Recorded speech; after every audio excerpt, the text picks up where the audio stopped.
Well, good afternoon, everyone, and welcome to the Faculty Regent Candidates Forum.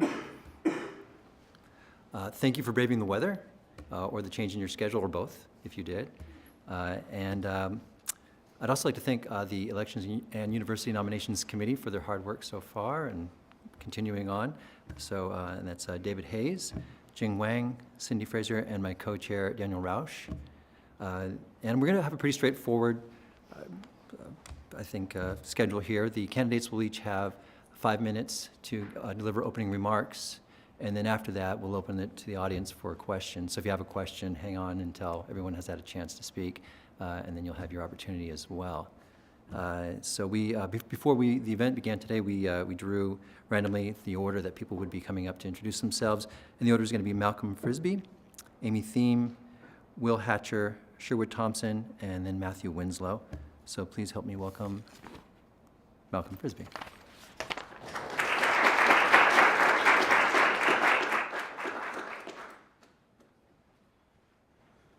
Good afternoon. It's nice to see everybody out on a snowy afternoon. Thank you for coming.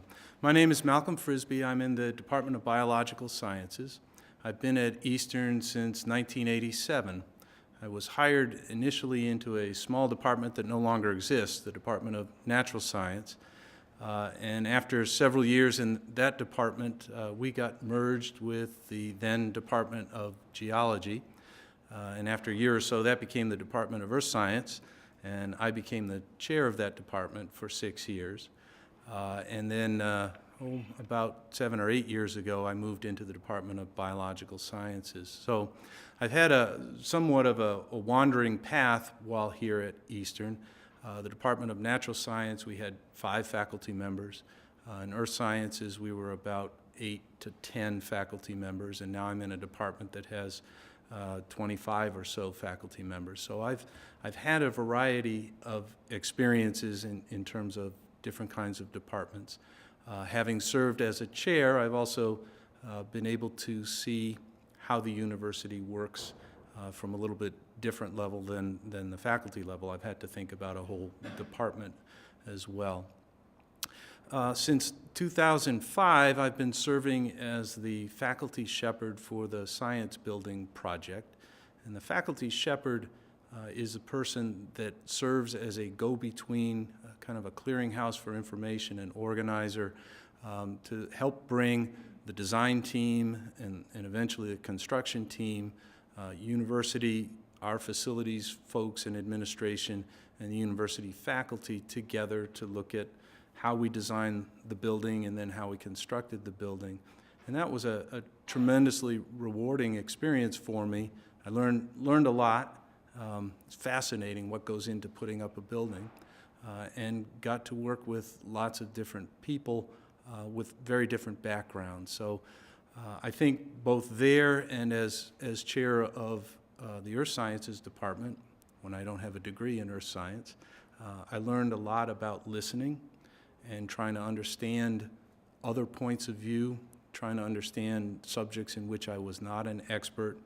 And then I learned quite a bit, I think, about helping people to arrive at sensible and workable conclusions and solutions. I've been serving on the Board of Regents. This is my 6th year, so I'm finishing my 2nd term.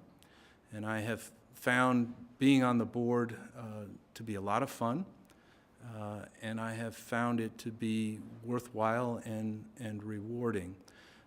As a faculty member, we think daily, of course, about small decisions and the things that happen on a day-to-day basis.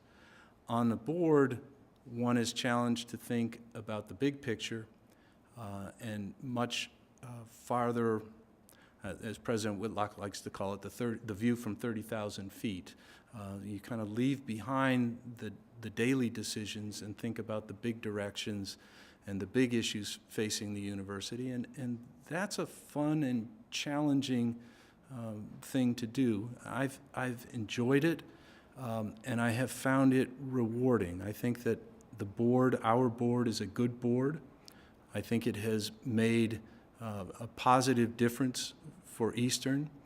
I think that I've had a voice on that board, and so I feel good about about my service and would like very much to continue serving on the board.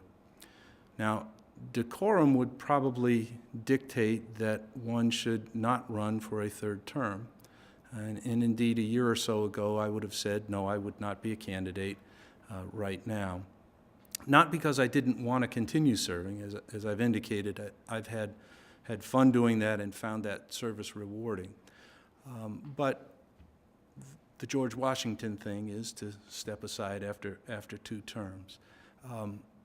We are in the middle of some big transitions. We've got 2 big things going on, as you are well aware. We're in the middle of searching for a president, and we're in the middle of figuring out how to comply with the board's direction to reallocate 10% of our budget.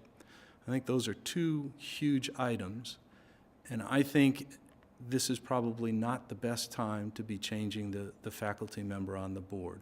So I am running again for a third term. We have lots of people on campus that could do a very good job on the board, and we've got a great set of candidates sitting here in front of you. So I don't claim that I can necessarily do a better job than somebody else, but I will tell you that it takes a while to get situated on the board. I think you have to earn the trust and the respect of the other board members.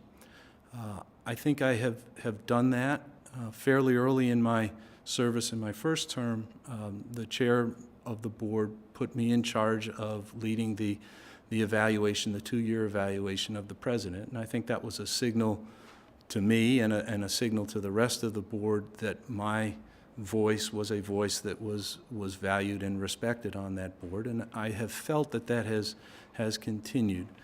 And I speak up. I am an active participant in those board meetings. So I think if we change the faculty regent right now, I think there will be a breaking in period when the regent learns how the board operates and how he or she can operate within that milieu. And I think there'll be a break-in period for the board trying to figure out who the new regent is. All of that is not insurmountable, but I think given the transitions that we're in right now, given that I feel that I have a fairly secure spot in terms of attitudes of others on the board toward me, I think my voice is heard. I would like very much to continue in the role that I'm currently serving in. And with that, I'll say thank you very much again for coming out, and let the next person have a chance. Thank you.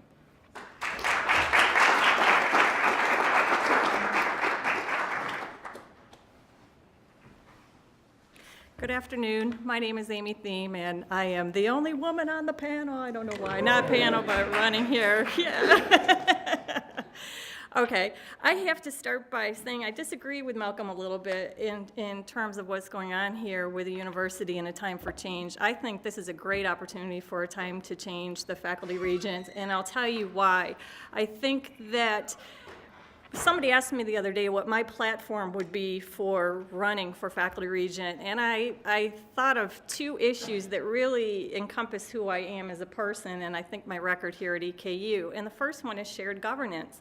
I think that it's really important that we have somebody who sits on the Board of Regents as a faculty representative who really embodies the idea of shared governance. This is so important. We only have 3 people from the EKU community who are a voice for the EKU community on the board. That's the faculty regent, the staff regent, and the student regent. We need somebody who has a strong voice and can represent the faculty. I don't think it matters if you have a long history. I agree there's a learning curve to anything, so there will be a learning curve. But I think faculty regent's role is to be the representative of the faculty. And I will argue that I have staked my whole professional career on those professional qualifications that would make me a great candidate to be the representative of this body on the Board of Regents. My background is in mediation and conflict resolution. So for the last 20 years, over 20 years, I've utilized the skills involved in conflict resolution over and over and over again. My career has been based on facilitating and managing tough discussions, difficult topics between and among individuals. My professional career has been based on listening and helping people find their voice and give voice to what their concerns are. And my professional career has been based on helping people gather the information that they need to make good decisions, and then finding a process to evaluate those decisions so that they can come to a solution that is a mutual satisfying solution for everybody. And I will tell you that I think that my past record here at EKU for more than 18 years has demonstrated that I am such a candidate and I can be that advocate for all of you. It's so important for you to have a voice, and I don't take that lightly of being a representative on the Regent. I think that it's not the person who sits there doesn't disassociate with what the faculty wants. It's a representative of the faculty, and this person has got to be somebody who embodies good listening skills, good problem-solving skills, and is able to ask the tough questions, gather the facts from the faculty. What are your cares, your concerns, your worries, your fears, and how can that person bring those to the Board of Regents and have those discussions at that level? This is what faculty wants. This is shared governance, and I think that that is something that I can offer you. The second thing that I can offer you is my experience here at EKU. I have served on multiple committees throughout and over my 18 years here. I've been on the General Education Committee for 6 years. In the time when we did the initial reform 10 years ago, when things weren't called elements and they were called blocks. And so I've worked through that process. I have served on the University Assessment Committee. I am most recently the chair of the Budget Committee for Faculty Senate.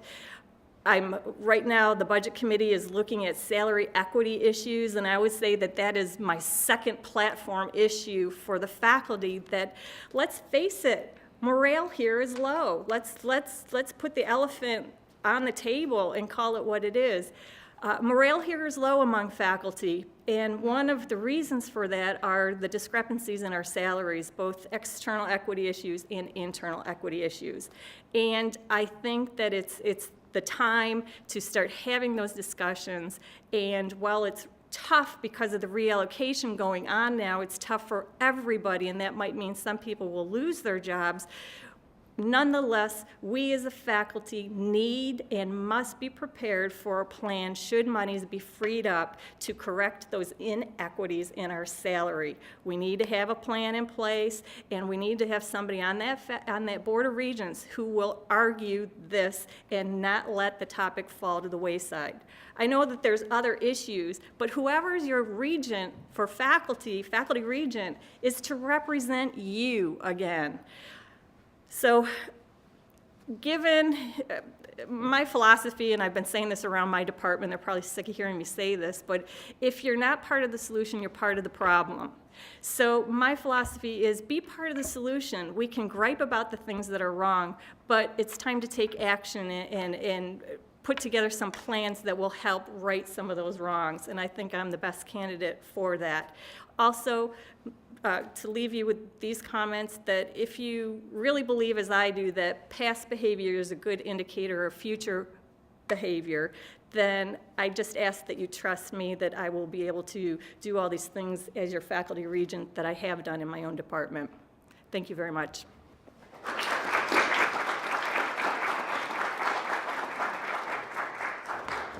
Hi, I'm Will Hatcher from the Department of Government, and ironically, I made a pledge years ago that I would never run for an office again after my time in student government. And like Al Pacino in The Godfather, I keep getting pulled back in. And I teach public budgeting, public finance. That's my area of expertise. I've been involved in that area for a good number of years now. I've done consultant work for local governments in that issue. And with the current discussion on campus with reallocation and the budget issues, I pulled back in, thought I'd be, good service to put my name forth, especially given my area of expertise, to help the faculty and help the university and offer what we know in public administration and what we know from scholarship about budgeting.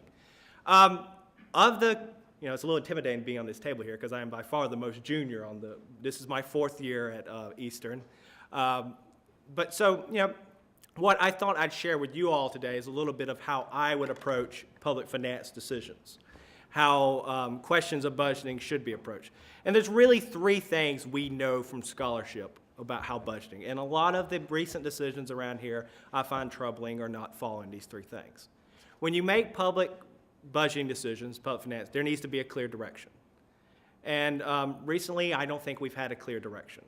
We hear a lot about 10% number and the 23 million, but what will the vision be to achieve that? Where will we go if we do reallocate that?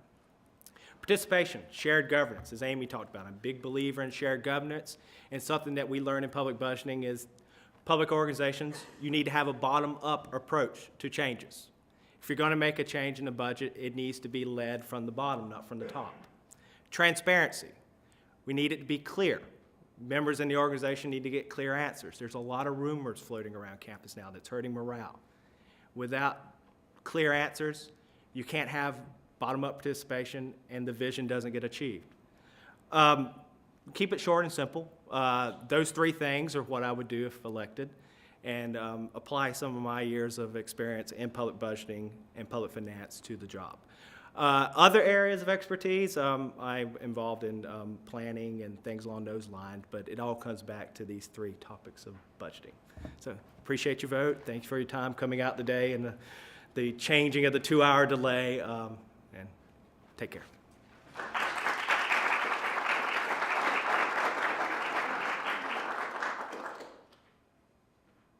Well, thank you very much for this honor to be among you today. As you can tell by our distinguished candidates, that Eastern is indeed a phenomenal institution. Any one of the individuals here can sustain and provide the leadership that will take us to the next level and to guarantee our quality of life. However, I believe that at this time, we are in an environment that requires a different type of leadership. And to that end, I have decided to throw my name in the hat to be considered, to bring some characteristics that have not been discussed today. I have some prepared remarks, and please bear with me, but I think it's important for me to outline in a very meticulous way what these characteristics are that I could bring to the position as faculty regent. I'm Sherwood Thompson, and I'm highly interested in participating and giving my service and lending my leadership to Eastern Kentucky University as they continue to grow and continue to pave the way to the future. I believe that as a leader in the capacity of serving as a faculty regent, I can bring my background, education, and experience in a way that would offer an invigorating and new perspective. Over the last 27 years of my educational experience, I worked for 3 Carnegie Division I research institutions, 1 Polytechnic institution, and currently I'm working here at Eastern. And of all those institutions, I must admit that Eastern Kentucky University is indeed the home. I have found my place. Since coming to EKU, I've been involved in advancing the educational scholarship of students at the bachelor's, master's, professional, and doctoral levels in both the rural and urban communities of Kentucky. I have been actively working with younger up-and-coming faculty members, mentoring them so that they'll have success on campus. And that has been one of my joys, to actually assist people in helping them, promoting them, inspiring them, buffing them, polishing, and nudging them along the track of success. As an assistant dean, I've had the opportunity to sit in on terminal contract talks, which were very painful to see someone that didn't quite cut it. I've always said in my heart that those individuals could have, if we'd had more mentoring programs, more orientation, more individuals to wrap their arms around them, they could make it, and they could make a significant contribution to Eastern Kentucky University. I hold the rank of professor in the Department of Educational Department of Educational Leadership and Policy Studies. In that capacity, I teach courses in the doctoral program currently in educational, organizational development, and educational leadership at the post-secondary levels. I have recently stepped down from the assistant dean's position in the College of Education, from the executive director of the Model Laboratory School, from the director of the Teacher Education Services, to pursue writing a 2-volume encyclopedia set for Rowman and Littlefield publishers. Throughout my 27 years in higher education, I have demonstrated a consistent and very strong commitment to educational excellence, to community partnership, to diversity, and to key stakeholders, both internal and external. My transformational leadership style allows me the opportunity to establish excellent relationships within the university by collaborating with those stakeholders, with faculty, staff, and of course, with students. I have an exceptional record of scholarship, service, grant writing, teaching, and I'm very proud that this service is being rendered here at Eastern Kentucky University at this time. I am interested in becoming the new faculty regent. I realize that there will be an orientation period. I know that there's a point where one would have to learn, but I'm a quick study.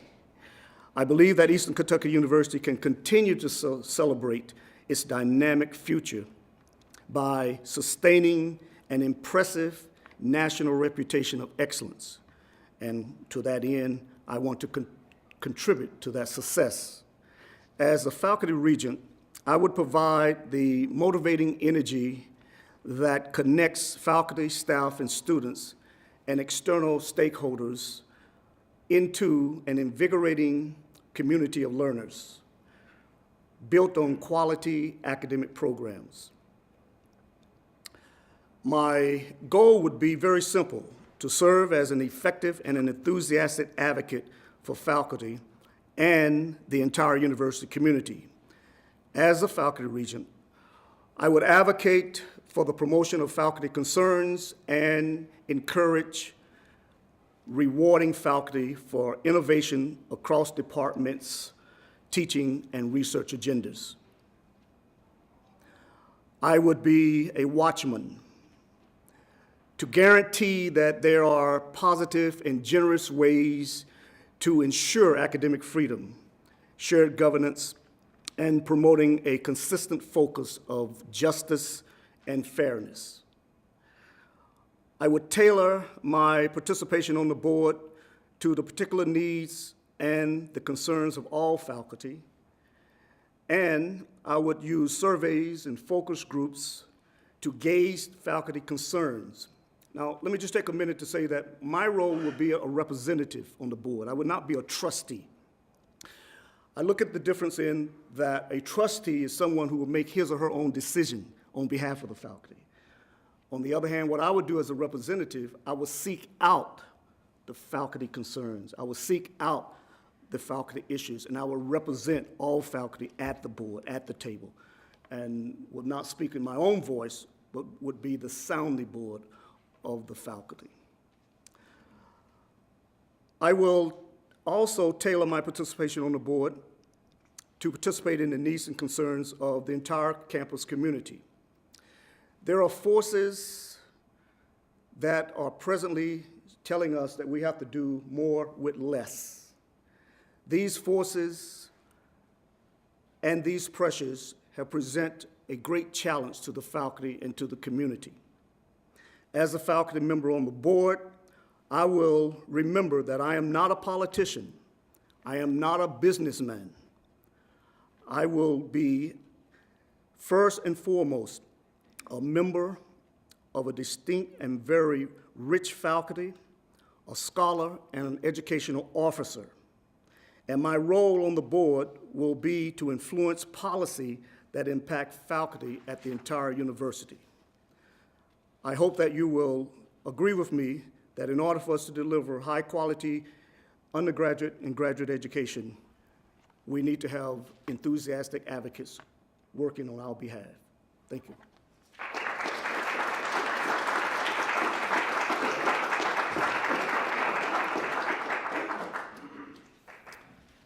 Hello, thanks for coming out. My name is Matthew Winslow, and I'm a professor in the Department of Psychology. Not surprisingly, I'm going to probably agree with several things that my predecessors have said, and then maybe I will try to distinguish myself from them in some way. I also think that shared governance is a critical issue at Eastern. I've been on the faculty senate in the past, and so I've been here for 15 years, and I've heard a lot of talk about shared governance. And I think it's a really important thing, and my department works on that principle. And so when decisions are made in my department, the people who are going to be affected by those decisions are consulted, and they have a say in those decisions, and I think that's the way the university should be run as well, and I don't think it is run that way often. We can all probably think of any number of examples where it seems to me that the administration in particular, their philosophy of shared governance is they govern and then they share it with us. So I think that's the wrong way to do it. I think that we need to have more of a say, and I think the Faculty Senate is a great place for that to happen, but no offense to that organization, that body. As a member, when I was a member of the Faculty Senate, we were told what was going to happen as well. And so it seems to me the place where those decisions get made, oftentimes, is at the Board of Regents. And so that's one of the reasons why I want to become the faculty regent. So shared governance is critically important. I guess my vision of the faculty regent is not only as a conduit between the faculty and the board. It's not just that the faculty regent shares information from the faculty to the board and vice versa, but as my predecessors have said, they've used the word advocate in the past. I think that's a really important way of viewing it. The faculty regent needs to be an advocate for the faculty at the board to say, this is what our concerns are, this is if it's faculty salaries, or if it's workload, or if it's advising, whatever it is, the faculty regent needs to go to the board and say, these are our concerns. My perception is that the Board of Regent information comes down to us, and it says, they say, this is the things we're going to do, whether it's $23 million that we're going to set aside, or this is the makeup of the Presidential Search Committee. It seems to me that we're sort of in a reactive position. I think we need to be a much more proactive position, where we're going to say to them, here are the concerns that the faculty have about these issues and about other issues that the board might not be considering at the time. So I think to that end, what I would say is that if I was a faculty regent, I would not only try to present information from the board, for example, in the faculty senate meetings, but I would also try to present that information other ways, whether it was emailing my report, like the faculty senate chair does, or the provost does to all the faculty. Here's my report as faculty regent, or whether it's having more informal meetings in this location, like the provost does, like the president does, semi-regular meetings where the faculty could come and express their concerns to me. Focus groups would be an interesting idea. Maybe it's, I don't know, Twitter feeds or Facebook. Lots of ways that we could interact with the faculty so that I could get a better idea of what the faculty's concerns are and bring them to the board. So I could be, as you said, as Sherwood said, a better representative of the faculty to the Board of Regents, not just someone who's there to work with them, but really an advocate. So I think that's a really important position for faculty regent, to be much more proactive and to be a real strong voice for the faculty. I don't have many qualifications I can point to, like my colleagues can say, this is not my area of research, I'm a psychologist, so it's not my scholarship in this area. But I can tell you that I do have some opinions on several positions that I think are issues that I think are really important. When the administration talks about reallocating money based on the core mission. That sounds good to me. I like the core mission of EKU. I like what I think the core mission of EKU is. The problem is I'm not sure what they think the core mission of EKU is.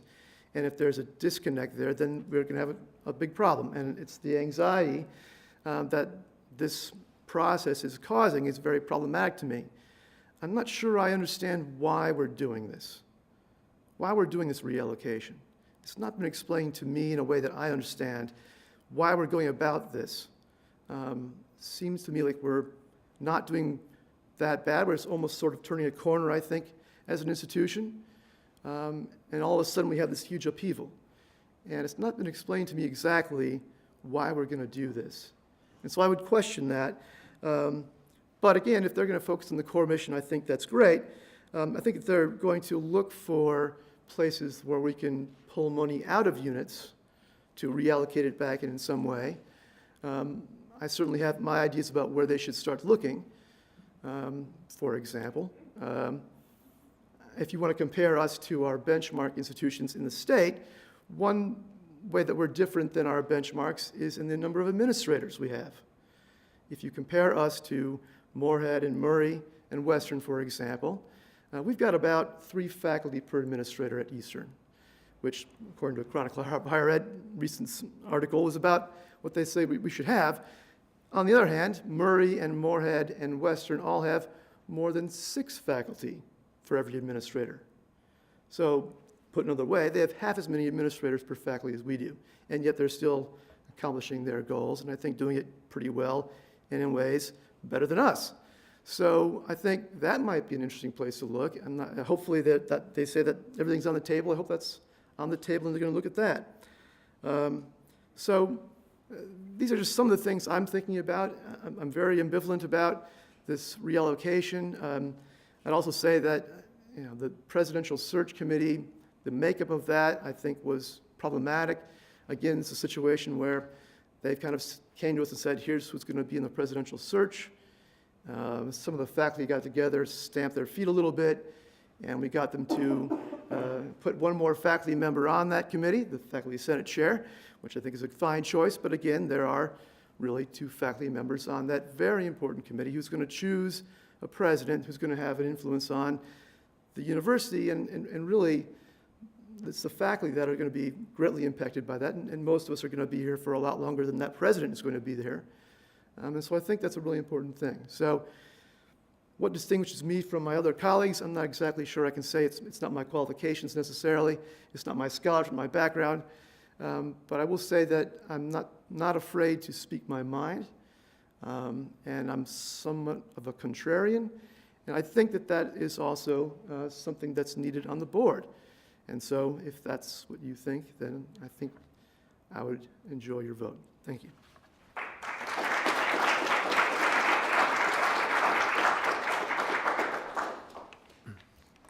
Thank you all very much. So we'll open it up to the audience for questions. And yeah, just raise your hand and I'll point and hopefully I'll see you. And we only have about 30 minutes for questions. So if the candidates can keep their answers as brief as possible, that would be helpful as well. So, okay, go ahead. Just jump right in. As you may know, I'm Nancy McKinney, the president of our local chapter of the American Association of University Professors. It's the oldest professional organization for all faculty in this country, and ever since 1915, the association has tirelessly advocated for faculty, especially in areas of academic freedom, tenure, and shared governance. I'm so happy that several of you mentioned that. I want to point out also at EKU, we've long had policies in our faculty handbook based on AAUP policy statements. So I want to ask each one of you, what do you think should be the role of AAUP in shared governance at EKU, if you think there should be a role? And would you, as faculty regent, be willing to cooperate and collaborate with AAUP in advocating for faculty? And if so, what ideas do you have for how this could be accomplished? You want me to say that first? Yes, I support AAUP, and I support their mission, and I support, obviously, I said the whole idea of the shared governance. I think that one piece that's missing in this whole reallocation process is the whole AAUP idea that when other institutions have gone through similar transitions like this, they recommend that the faculty have time to be, well, that the faculty are more engaged in the reallocation process and that you have faculty serving on the reallocation committee.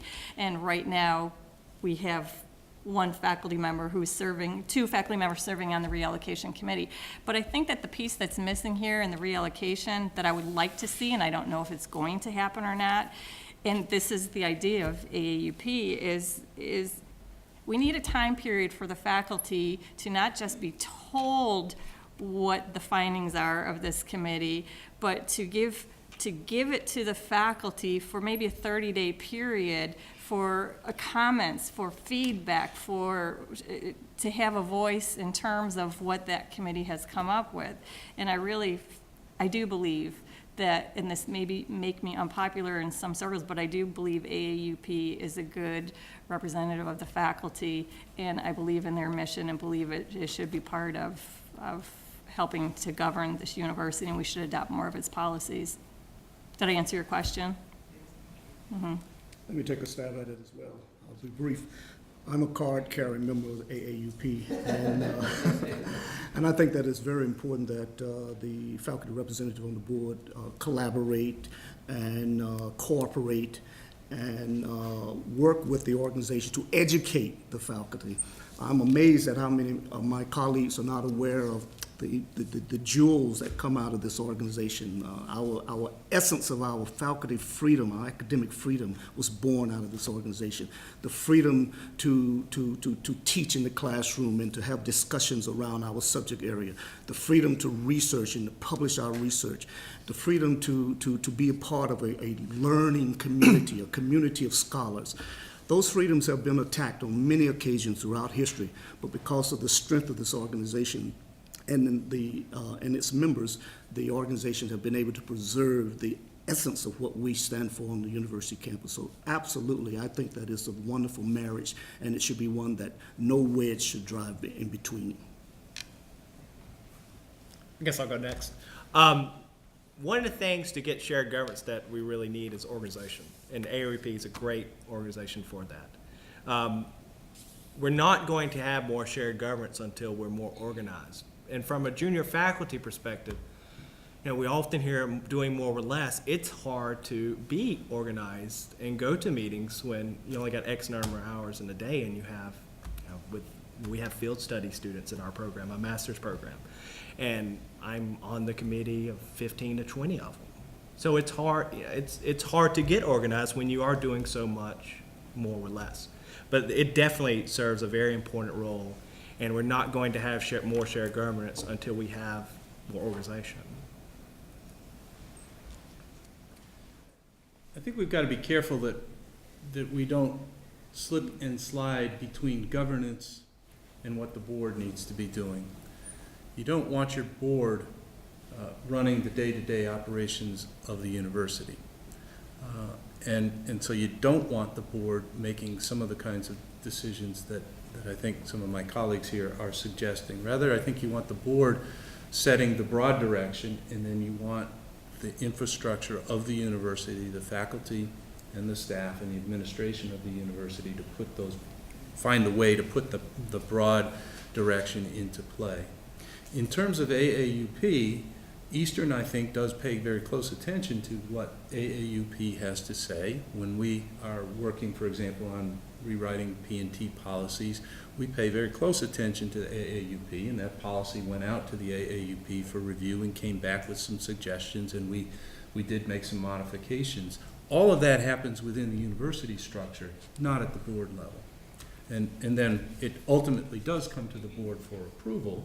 And I think it's very important that the faculty member on the board is awake and does his or her homework and looks carefully at those policies and says, have we used shared governance in generating these policies? Do these policies adhere to good practice principles established by AAUP and so forth?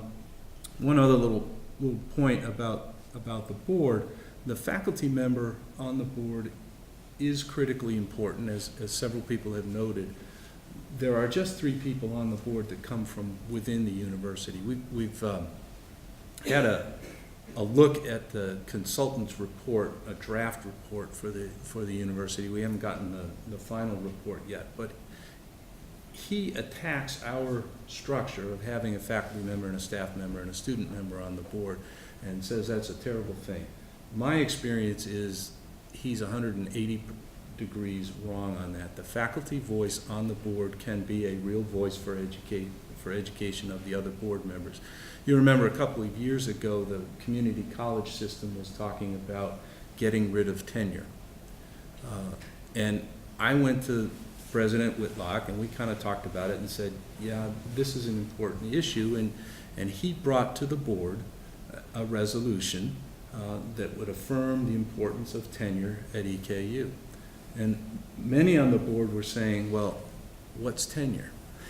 So it's really important that the faculty member is there, that the faculty member has a strong voice. In that particular case, Eastern's board did affirm the importance of tenure, which I think would fit very much with AAUP sentiments and guidelines. So a couple of thoughts there. I also want to endorse AAUP. I was on the faculty senate when you would make lots of comments based on AAUP, and I was always very impressed with them. And I think it's a great resource to call upon. And I'm not as well versed as some other people on it, but I think it's what I know of it is very valuable. And so I would love to be more informed about it and use it in my decisions. Next question. Hi, my name is Ming Nguyen, and I'm teaching in the Department of Philosophy and Religion. I'm also managing the Chautauqua Lecture Series. This question is for all of you. What do you think is the role of the humanities in the university? There seems to be a nationwide trend that whenever there is a fiscal problem, they look at the departments, various departments, programs in humanities, and they try to reduce, eliminate. And in terms of facilities, everything from facilities to compensation, we don't seem to be valued as much as faculty members or programs or departments in all the areas. So just want to have your view on these questions. Well, go ahead, please. Well, I'll just go in reverse order, I guess. I think I hear the anxiety in your voice, and this is what I was talking about a minute ago. And this reallocation, this sort of self-imposed process we're going through is producing just exactly this kind of anxiety, which I think is, not helpful. So I guess I would say, just before I say anything further, is it's regrettable that we have to have this conversation. That being said, I really value the humanities. I think the humanities are it's right at the center of our core mission as a university. We're not a trade school. We're not an R1. We're not a liberal arts school. We're a university. We're a comprehensive university. And I think that the humanities is critical for teaching our students critical thinking. If you're going to understand critical thinking and in multiple perspectives, you've got to have the humanities there. I'm sad that we're not focusing on foreign languages as much anymore at Eastern. It's just part of the humanities. But I think that in general, the humanities are incredibly important. And it's not my department. But so I would really defend the humanities. And I think I hear you saying, looking at credit hours or number of majors, those kind of quantifiable numbers, it's a scary proposition for lots of departments. But I think that's really the wrong way to evaluate the value of different units. I think you have to look at what our core mission is, and if our core mission is critical thinking, then I can't see how you could have that without having the humanities. We're going in reverse order? Now, let me shoot one shot. We must remember that humanities is the bedrock of the academy. Our founding institutions in the United States were founded on the humanities.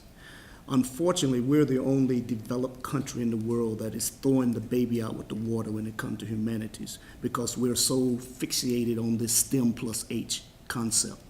As I travel throughout the world and observe other institutions and universities, I'm amazed at how they see us as the platinum card of education, and the primary engine that drives that is the humanities, because they're looking at creativity, innovation, scholarly endeavor, and they see that as being the home place for these types of things. So I really think that humanities on the college campuses, and let's take Eastern as an example, this is our home, should crosswalk with other disciplines. It will be a wonderful complement to crosswalk with the disciplines in education, the content areas in education, should crosswalk with the STEM areas, should crosswalk with other areas so that we can engage students in an invigorating and active learning process so that they can be aware of how to, if you will, how to operationalize humanity.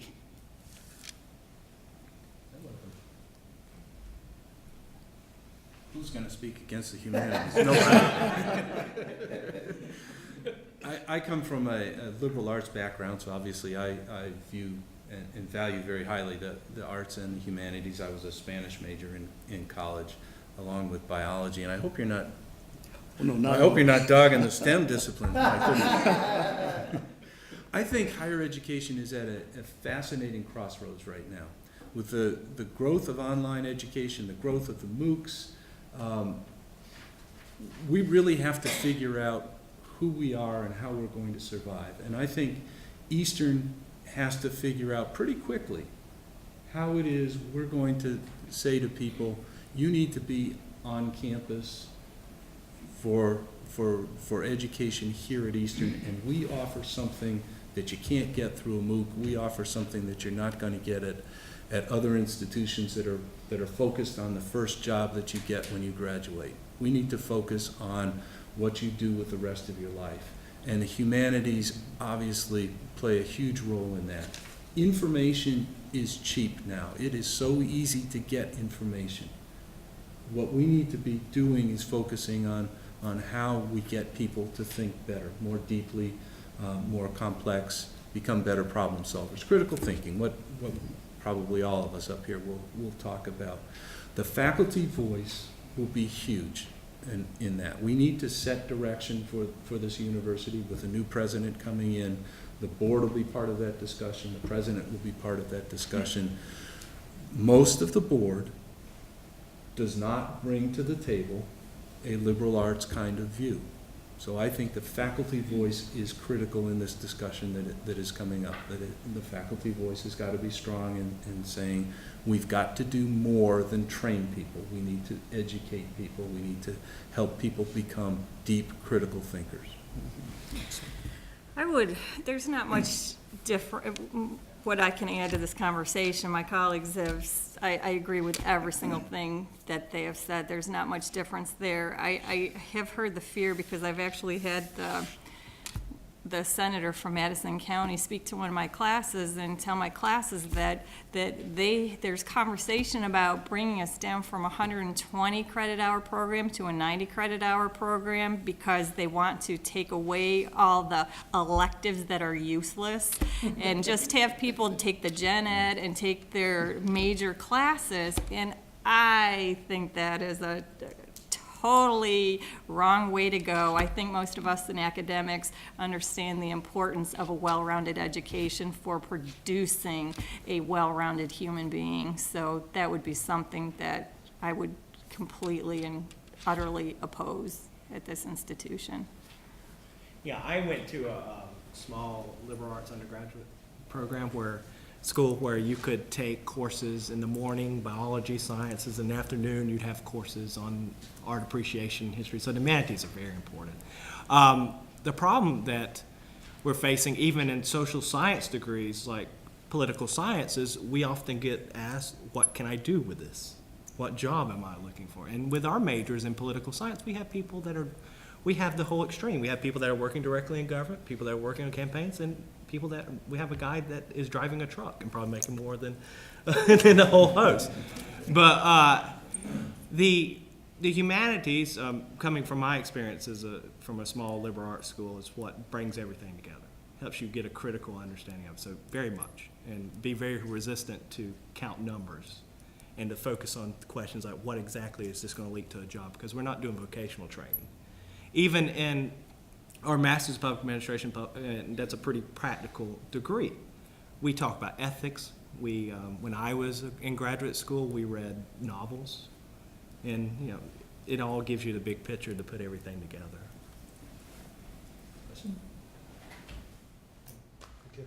I'm Glenn Rainey from the Department of Government, and I've got a couple of questions. Basically, they run like this. I'm hearing a lot of talk about shared governance.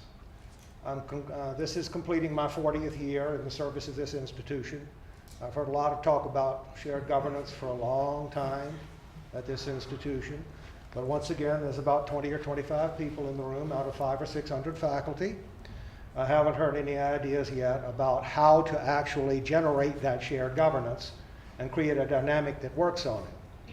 And part of the reason, of course, it's challenging is that we're talking about things that are very near and dear to the people that are in the room, but that don't produce any kind of method for dealing with the drive toward what is kind of loosely called the corporate governance model, which is grinding down gradually, continues to grind down traditional education, to move toward online degrees as money-making operations, to grind away at the humanities because they have no job value. And if we can't overcome the business model, what I'd like to know as the second question is how you intend to comply with it and work with it. There are basically about 4 models you can choose from, I think. One is the title model. And that is to let the executives go ahead and do what they want to do and buy $13,000 gold brocaded shower curtains and loot the company that way and hope that the company lasts long enough that you get out of it. The second model is the WorldCom model, where you allow the executives to quietly loot the company by moving wealth into the hands of the family and create a kind of top family that benefits. Neither of those are very attractive to me. Probably more attractive is the Citigroup model, in which the looting is done by giving large benefits downward in the form of elaborated payoff schemes in bonds and stocks and dividends, while the company gradually loses its base until some crisis event forces it under. The fourth model is the Jamie Dimon model, where you allow and encourage the employees to loot the company with false marketing, which in our case could take the form of impoverished degrees that we sell to the highest bidder or to the largest number, and you pretend at the top that you don't know this is happening. So we may have to choose among one of those models. I'd like to know first, what do you intend to do? What could we do to actually generate some corporate governance that is shared, has a shared component to it? Or if we can't get that, what should we push for in the way of a corporate model that will be more along the lines of the Citigroup or the Jamie Dimon idea, that we at least get some of it as it comes, you know, as it's looted? Can we at least take some of the benefits and pocket them for ourselves? Please. Those are our only 4 choices. I have seen no others. No, you take it, Amy.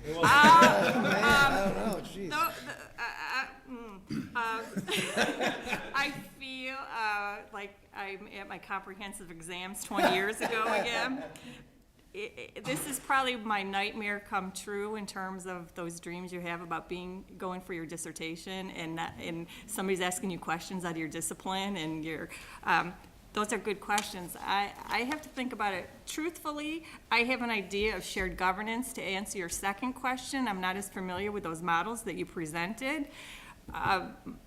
So I'm going to turn it over to the government guy and think about it for a second. Honestly, because it's a great question, and I don't want to minimize my answer to it. So give me a second to think about it. I think it's what we talk about in political science, organization. And the concept of political efficacy, the idea that you can have an effect on the organization, on politics. And if morale's down and you feel that you can't have an effect, it's very hard to organize faculty. And that's what I keep pointing back to, the idea that it's a bottom-up process. It's a shared governance is about organizing, and when you have low efficacy, it's hard to do that. When morale's down, it's hard to do that. What model would you use out of the four? I'll defer that. Well, let's just share the wealth at the lower level. The looting model, or? I would be more concerned about what you think is, quite frankly, because I'm not schooled in this, and I'm not saying I'm the smartest person at the table, and I don't want to be responsible for making those kind of decisions.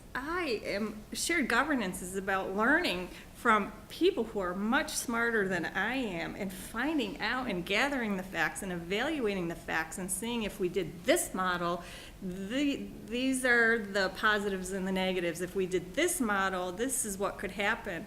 So I guess you probably want an answer, and you're looking for an answer, and the best answer I can give you is that I am not an expert in this area, but I'm good at asking the people who are and who have the ideas and who can bring in the information that's extremely important for us to think about and talk about as a whole university, rather than just putting it on one person. That's the best answer I can give.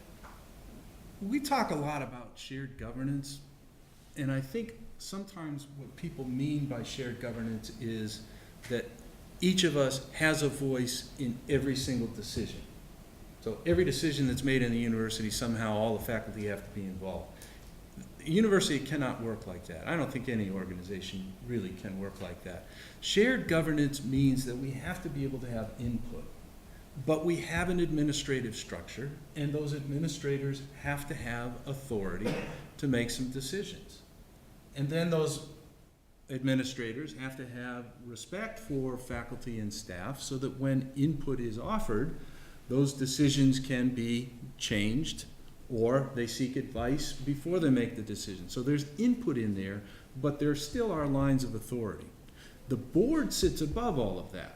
So the board is not making day-to-day decisions on many of the things that seem to be coming up. The board needs to set direction, and then the university structure needs to figure out how to implement to get to that direction, and those voices need to be heard at that point. We've talked a little bit about the budget reallocation. Matt said a while ago, I think it's too bad that we're having this conversation right now. I think that was in the context of Ming, your question about the humanities. I would counter that I think it's absolutely essential that we have that question right now, that discussion right now. The board has laid out a big target and then said, let's get the input from the university. And I think it's absolutely critical that we discuss with each other, that we ask ourselves, what are the most essential things that we do? What is our core mission? And so I think absent that discussion, I think what happens is we just kind of morph along and get bigger and lose direction. So I think periodically we should have these kinds of discussions. And that's a long way away from your question. I've forgotten Can what I it was. respectfully disagree on a couple points you made for a second? Yeah. Is that I hear what you're saying, that we have administrators to make the important decisions, but I think in an academic community, that's true, to make some decisions, but in an academic community, coming back to the goals of AAUP and more shared governance, that issues that impact academics need to come back to the people who are part of the academics, which is the faculty, and faculty being the voice of the students. So I would like to see more from the faculty. Administration, yes, we have to have an organizational chart, but we need more voice. And I think administration, there are ways that we need to change our structure a little bit to allow faculty to have more governance on the say-so of the running of the academia. You mentioned your question. You have a two-part question. One is, the first part was, how we avoid the corporate model by having some other model. And I think that's what Will's talking about organizing the faculty. And I think his point about the hardship of doing that is the workload that we all have. But I think that's the only way to avoid those four really unpleasant choices or alternatives you laid out, is to try and get the faculty to get together somehow. I don't have a magic bullet. I think that it's a difficult thing. Faculty are independent and strong-willed and hard to corral in any way.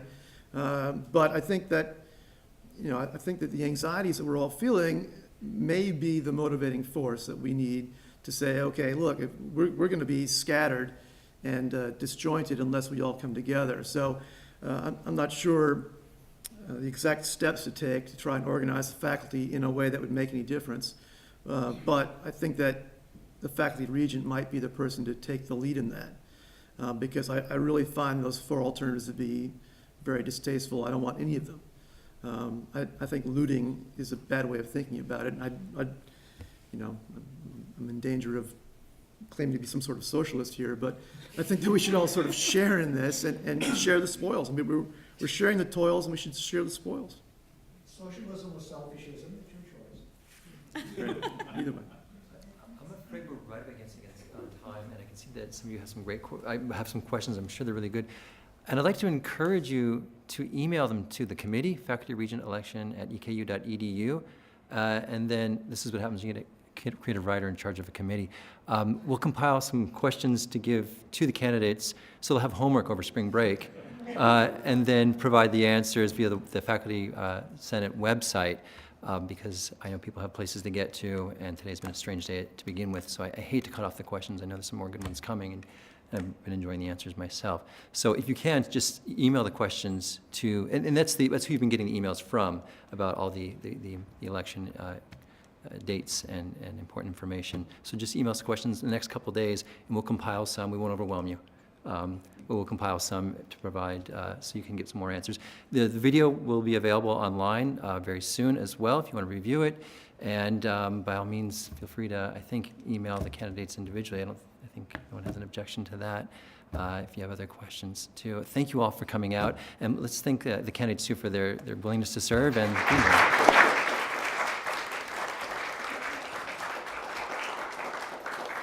One last reminder, the actual election begins, balloting begins March 18th. That's the Monday we get back from spring break, but it runs through the 29th, and you will get an email for that. Thank you all.